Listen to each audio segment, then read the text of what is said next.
Hello, नमस्कार दोस्तों। कैसे हैं आप लोग? I hope you all are doing great. तो दोस्तों, मैं हूं आपका दोस्त उत्कर्ष और मैं आज फिर से स्वागत करता हूं आप सभी का अपने प्यारे से YouTube channel ready to crack में। तो दोस्तों, आज हम लोग लेकर आ चुके हैं 18 अप्रैल के करंट अफेयर्स के इम्पोर्टेंट क्वेश्चंस। तो चलिए स्टार्ट करते हैं। अगर आपने चैनल सब्सक्राइब नहीं किया तो वो कर लो और बेल आइकन भी प्रेस कर दो। चलो आज का क्वेश्चन देखते हैं। इस वीडियो के नोट्स की पीडीएफ आपको डिस्क्रिप्शन बॉक्स में मिल जाएगी। इसी के साथ साथ हर क्वेश्चन के साथ साथ मैं उसके फैक्ट्स और इन्फॉर्मेशन भी शेयर करता रहूँगा। पहला क्वेश्चन देखते हैं आज का। तो भारत हैवी इलेक्ट्रिकल्स लिमिटेड भेल ने सूक्ष्म लघु और मध्यम उद्यमों एमएसएमई से विशेष खरीद के लिए कितने उत्पादों की पहचान की है? तो सही आंसर क्या है इसका? 300। तो भारत हैवी इलेक्ट्रिकल्स लिमिटेड भेल ने सूक्ष्म लघु और मध्यम उद्यमों एमएसएमई से विशेष खरीद के लिए 300 उत्पादों की पहचान की है, जिनकी कीमत औसतन सालाना औसतन लगभग 3000 करोड़ रुपए है। यह जानकारी भेल के कार्यकारी निदेशक अनिल जोशी ने दी।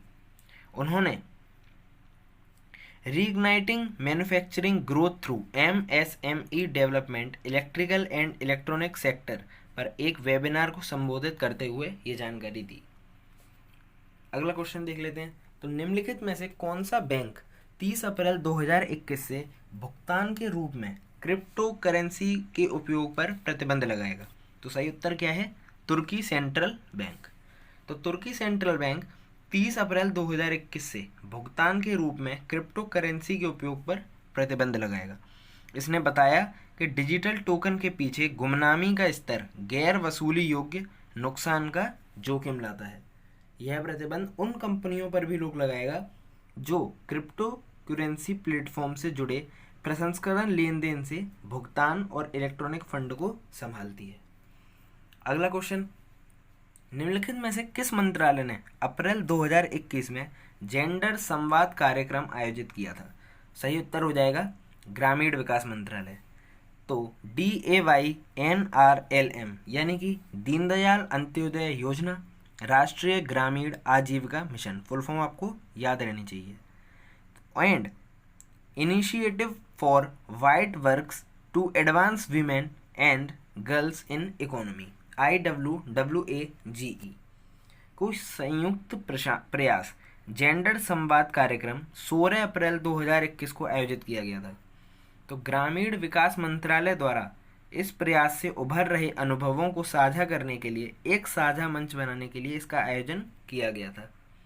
कोशिश यह है कि देश भर में DAYNRLM तो DAYNRLM के तहत लिंग संबंधी हस्तक्षेपों पर अधिक से अधिक जागरूकता पैदा की जाए और राज्यों और क्षेत्र में आने वाली आवाज़ों पर ध्यान केंद्रित करने के साथ सर्वोत्तम प्रथाओं को लागू किया जाए। अगला क्वेश्चन, तो केंद्र सरकार ने कोवैक्सीन के उत्पादन को रोकने का फैसला किया है। तो सवाल पूछ रहा है वो निम्न में से किसका एंटी कोरोना वायरस वैक्सीन है? तो इसका सही उत्तर है भारत बायोटेक का।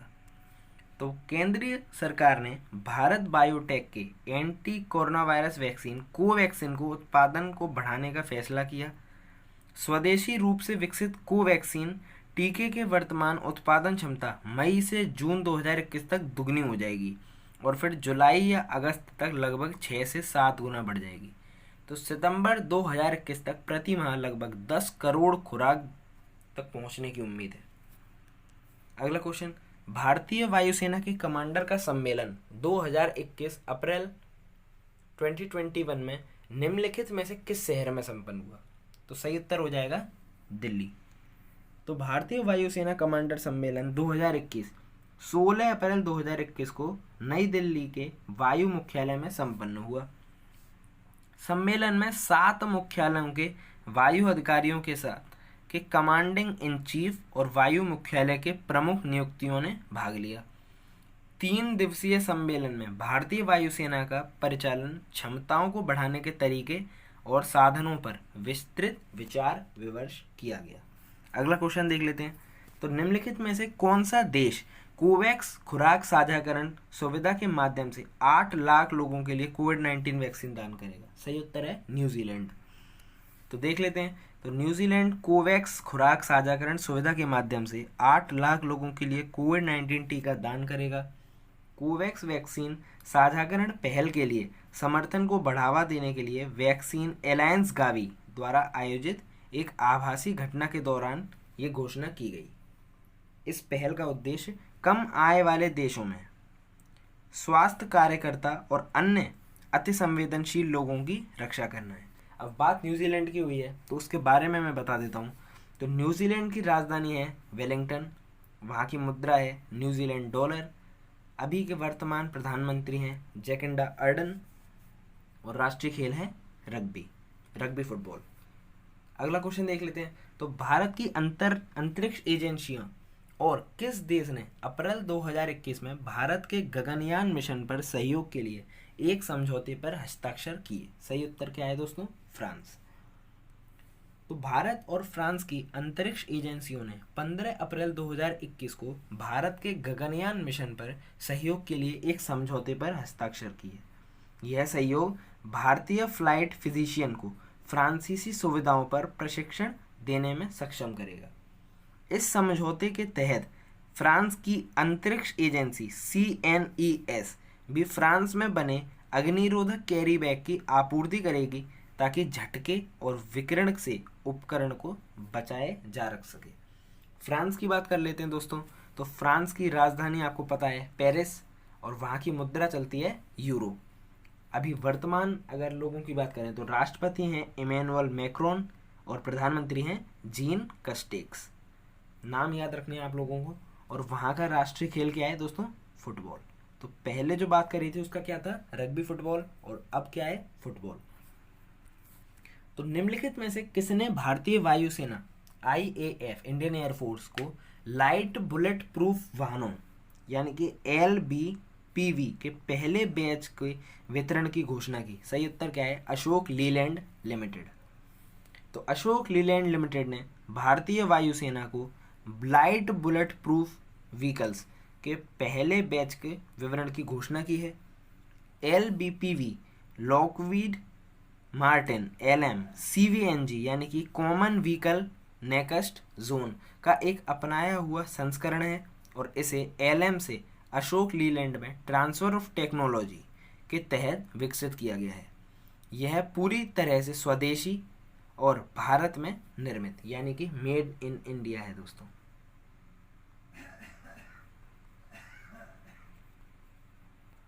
Made in India.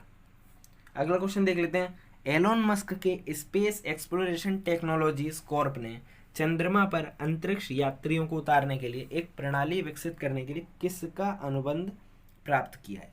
तो सही उत्तर है नासा।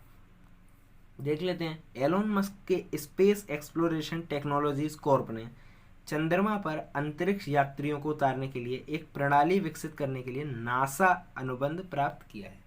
नासा ने 10 महीने के विकास कार्य के बाद 16 अप्रैल 2021 को $2.9 बिलियन का मानव लैंडर अनुबंध दिया।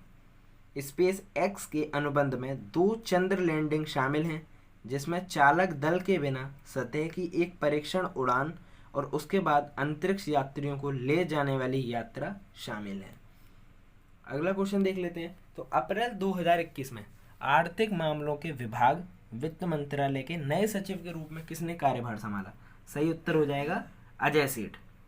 तो कर्नाटक कैडर के 1987 बैच के भारतीय प्रशासनिक सेवा के अधिकारी अजय सेठ ने 16 अप्रैल 2021 को वित्त मंत्रालय के आर्थिक विभाग के नए सचिव के रूप में पदभार संभाला। सरकार द्वारा तरुण बजाज को नए राजस्व सचिव के रूप में नामित करने के बाद यह पद रिक्त था। ठीक है दोस्तों। तो सेठ 2018 से 3 साल के लिए Bangalore metro rail corporation limited के MD रह चुके हैं। अगला क्वेश्चन देख लेते हैं। अप्रैल 2021 में अमेजन संभव ऑनलाइन समिट क्या है? अमेजन संभव ऑनलाइन लिमिट माफ कीजिएगा को किसने संबोधित किया? सही उत्तर क्या है दोस्तों? डॉक्टर जितेंद्र सिंह ने। तो उत्तर पूर्वी क्षेत्र के केंद्रीय राज्य विकास मंत्री डॉक्टर जितेंद्र सिंह ने 16 अप्रैल को अमेज़न ऑनलाइन समिट को संबोधित किया। शिखर सम्मेलन का विषय unlocking infinite possibilities for India था। तो unlocking infinite possibilities for India, आपको जो टॉपिक है जिसके ऊपर ये मीटिंग थी उसको याद रखना है। तो उन्होंने बताया कि घरेलू बांस को छूट देने के लिए भारतीय वन अधिनियम के प्रावधान में संशोधन किया गया और बांस के उत्पादों को बढ़ावा देने के लिए बांस पर आयात शुल्क में बढ़ोतरी की गई। अगला क्वेश्चन जो है आपका होमवर्क क्वेश्चन, तो अप्रैल 2021 में निम्न में से किस स्थान में लेबर ब्यूरो के एक अतिरिक्त कार्यालय का उद्घाटन किया गया? तो क्या है, कोलकाता, मुंबई, पुणे या फिर हैदराबाद? जो भी आंसर है दोस्तों उसको कमेंट बॉक्स में नीचे टाइप कर आपको बताना है। और इसी के साथ साथ इस वीडियो को ख़त्म करते हैं। इस वीडियो की PDF डिस्क्रिप्शन बॉक्स में अवेलेबल हो जाएगी, तो वहाँ से डाउनलोड कर अपने नोट्स को अपडेट ज़रूर कर लीजिएगा दोस्तों। तो इसी के साथ वीडियो देखने के लिए बहुत बहुत शुक्रिया। थैंक यू दोस्तों। Have a nice day.